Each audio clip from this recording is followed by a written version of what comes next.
नमस्कार, बॉलीवुड कानाफूसी में आप सबका स्वागत है। मैं हूं आपके साथ काजल सिंह। तुम अगर साथ देने का वादा करो, ये गाना यकीनन आप सबको याद ही होगा। और आज हम एक ऐसी अभिनेत्री के बारे में बात करने वाले हैं जिनकी रियल लाइफ किसी फिल्मी स्टोरी से कम नहीं थी, जिनका नाम उस दौर की मशहूर अभिनेत्रियों के लिस्ट में शुमार था।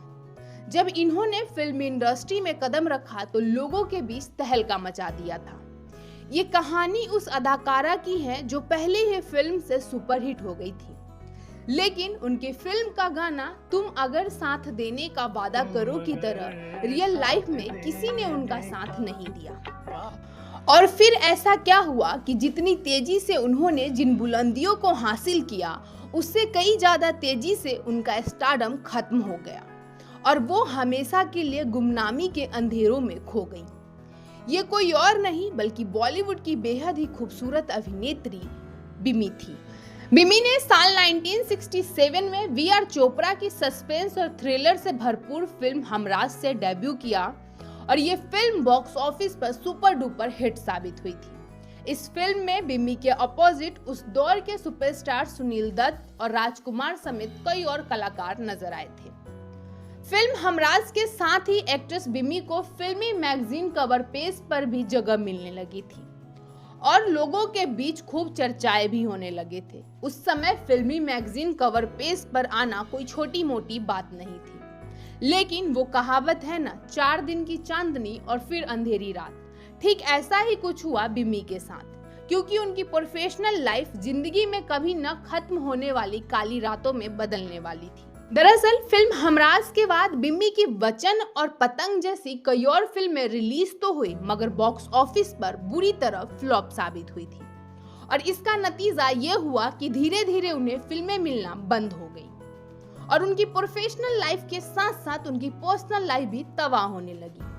मीडिया रिपोर्ट्स के मुताबिक फाइनेंशियली प्रॉब्लम्स की वजह से बिम्मी ने खुद को वेश्यावृत्ति के हवाले कर दिया था, जिसके बाद उनकी प्रोफेशनल लाइफ के साथ साथ उनकी पर्सनल लाइफ भी बर्बाद हो गया। खबरों की माने तो इंडस्ट्री में कदम रखने से पहले ही वो शादीशुदा थी।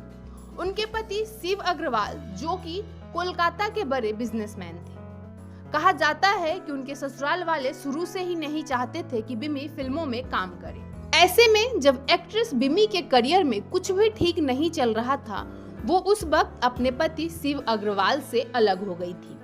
अपने पति शिव अग्रवाल से अलग होने के बाद बिमी जॉली नाम के एक शख्स के साथ रहने लगी, जिसने एक्ट्रेस की लाइफ को बुरी तरह तबाह कर दिया था। मीडिया रिपोर्ट्स की माने तो जॉली एक ब्रोकर था जिसने बिमी का खूब नाजायज फायदा उठाया। खबरों की माने तो उस शख्स की वजह से बिमी की बिजनेस प्रॉपर्टी, यहाँ तक कि टेक्सटाइल मिल भी बंद हो गई। एक्ट्रेस की हालत इतनी खराब हो गई कि वो दोबारा संभल न सकी और अपनी लाइफ की तमाम परेशानियों से जूझने के लिए एक्ट्रेस ने शराब का सहारा लेना शुरू कर दिया था। खबरों की माने तो एक्ट्रेस को शराब के नशे में जॉली ने दूसरे प्रोड्यूसर्स संग रात बिताने के लिए भी फोर्स करना शुरू कर दिया। वहीं बिमी भी बहकावे में आ गई और उनका नाम वेश्यावृत्ति से जोड़ा जाने लगा। शराब की लत बिमी को जिंदगी की अंत तक ले गई और बिमी ने महज 34 साल के उम्र में ही इस दुनिया को हमेशा के लिए अलविदा कह दिया। खबरों की माने तो बिमी के किसी करीबी दोस्त ने बताया था कि उनकी मौत लीवर पेन की वजह से हुई थी। बिमी की जब मौत हुई उस वक्त उन्हें अपनों की 4 कंधे तक नसीब नहीं हुए थे। कहा जाता है कि मौत के समय उनके पास न कोई उनका अपना था, न उनके पति और न ही उनके बच्चे। खबरों की माने तो एक्ट्रेस की मौत की खबर किसी न्यूज़पेपर्स में आना तो दूर की बात है, बल्कि उनके परिवार तक को भी ये खबर नहीं मिल पाई थी। और तो और बिम्मी की लाश को ठेले पर शमशान ले जाया गया था। किसी ने सच ही कहा है, जिंदगी की गाड़ी कब कहां किस मोड़ पर अपना रुख बदल ले, ये कोई सोच नहीं सकता। पहले ही फिल्म से लाखों करोड़ों लोगों के दिलों पर राज करने वाली अभिनेत्री बिमी का आखिरी वक्त बेहद ही बदसूरत और दर्दनाक थी। आज भले ही वो हमारे बीच नहीं है, लेकिन अपनी एक्टिंग और खूबसूरती के जरिए वो यूं ही लोगों के दिलों में जिंदा रहेंगी। बॉलीवुड से जुड़ी इसी तरह के तमाम किस्से और कहानी सुनने के लिए बॉलीवुड कानाफूसी के साथ जुड़े रहे और चैनल को सब्सक्राइब करना ना भूलें। धन्यवाद।